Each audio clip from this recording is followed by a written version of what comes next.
পদ্মমীর পর্ব ২। লেখক ইলমা বেহেরজ। ফিসফিসিয়ে বলল, ইয়াকির পার্টনার করে দেব তোমায়। আমিরের কোনো ভাবান্তর নেই।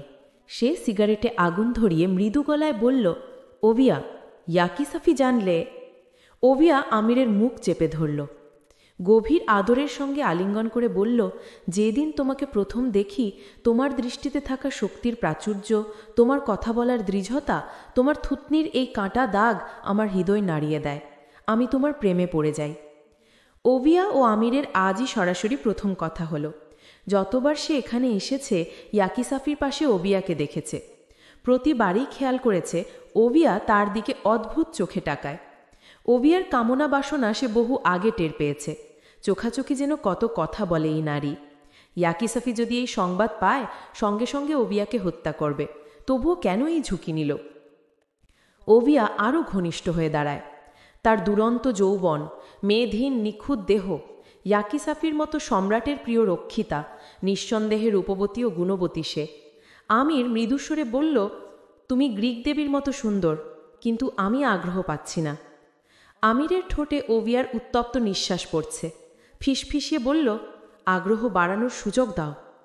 কথা শেষ করেই সে আমিরের ঠোঁটে চুমু খেল। রোপ খুলতে গেলেই তাকে ধাক্কা দিয়ে দূরে সরিয়ে দিল আমির। ওভিয়া অবাক হয়ে তাকালো আমিরের দিকে।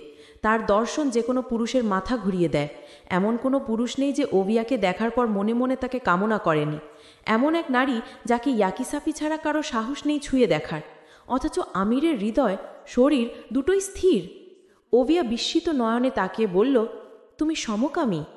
আমির না হেসে পারল না। সিগারেটের ধোঁয়া ছেড়ে বলল, মোটেও না। গাঢ় সবুজ চোখ দিয়ে আমিরকে কয়েক সেকেন্ড পরখ করল ওভিয়া। ধীরে ধীরে বলল, স্ত্রীকে ভালোবাসো? আমির উত্তর পেয়ে গেছে। নারী ব্যবসায় জড়িত পুরুষ কোনো নারীকে ভালোবেসে নিজেকে অন্য নারী থেকে, তার মতো নারী থেকে দূরে রাখছে?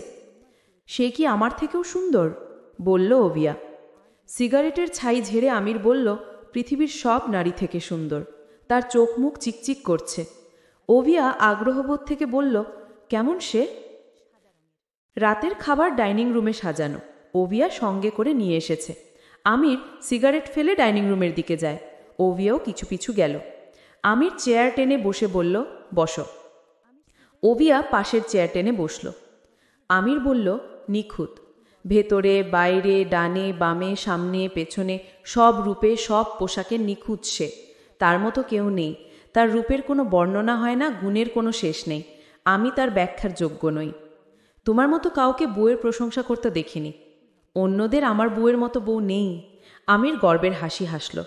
ওভিয়া বিস্ময় নিয়ে দেখছে তাকে। যে জগতে তার বাস, সে জগতে এমন ভালোবাসা নেই, সে দেখেনি। সত্যি কি এত সুন্দর, নাকি সবটাই ভালোবাসার জন্য বলছো? যদি তুমি তাকে দেখতে, কিন্তু কখনো দেখতে পারবে না। কেন? তোমার মতো মেয়েদের সে ঘৃণা করে। কথাটি শুনে ওভিয়ার চোখ মুখ লাল হয়ে যায়। রাগ হয়, কিন্তু আমিরকে সে কিছু বলবে না। মানুষটা তার প্রেমও। শুধু বলল, যার স্বামী নারী ব্যবসায় জড়িত, সে আমাকে ঘৃণা করার মতো নিশ্চয়ই না। আমির কিছু বলল না। সে কখনো কাউকে পদ্মজার কথা বলে না, নাম বলে না। পদ্মজার কাছে তার নারী ব্যবসা অপ্রকাশিত তা জানায় না। প্রসঙ্গ এড়িয়ে বলল, ইয়াকি সাফি জানার আগে ফিরে যাও। ওভিয়া বিষণ্ণ হয়ে জানালার বাইরে তাকিয়ে বলল, আমি তাকে ভালোবাসি না, অথচ তার মনোরঞ্জন করে পুরো জীবন কাটাতে হবে। আমার সব আছে, শুধু। ওভিয়ার গলা নিভে এলো। সে হাসার চেষ্টা করল। মাতোয়ারা হয়েছিলাম যে, ইয়াকির প্রেমে এতটাই মাতোয়ারা হয়েছিলাম যে বেডরুম ছেড়ে জীবনের ঝুঁকি নিয়ে তোমার কাছে চলে এসেছি। নিজেকে আটকাতে পারিনি। ছোট থেকেই মেয়েরা আমাকে ঈর্ষা করত। এই প্রথম কোনো নারীকে, তোমার স্ত্রীকে, ভীষণ ঈর্ষা হচ্ছে। ওভিয়া আবেগপ্রবণ হয়ে পড়েছে। আমির দয়াবান নয়, তাই সামনে থাকা সুন্দরী নারীটির দুঃখের কথা কোনো প্রভাব ফেলল না তার ওপর। সে এক মনে খাচ্ছে। ওভিয়া পলকহীন চোখে অনেকক্ষণ আমিরকে দেখল। তার অভিজ্ঞ চোখ বুঝতে পারল আমির টলবে না। উঠে দাঁড়ায় চলে যেতে আমির বলল, গাড়ি আছে? জবাব দিল না।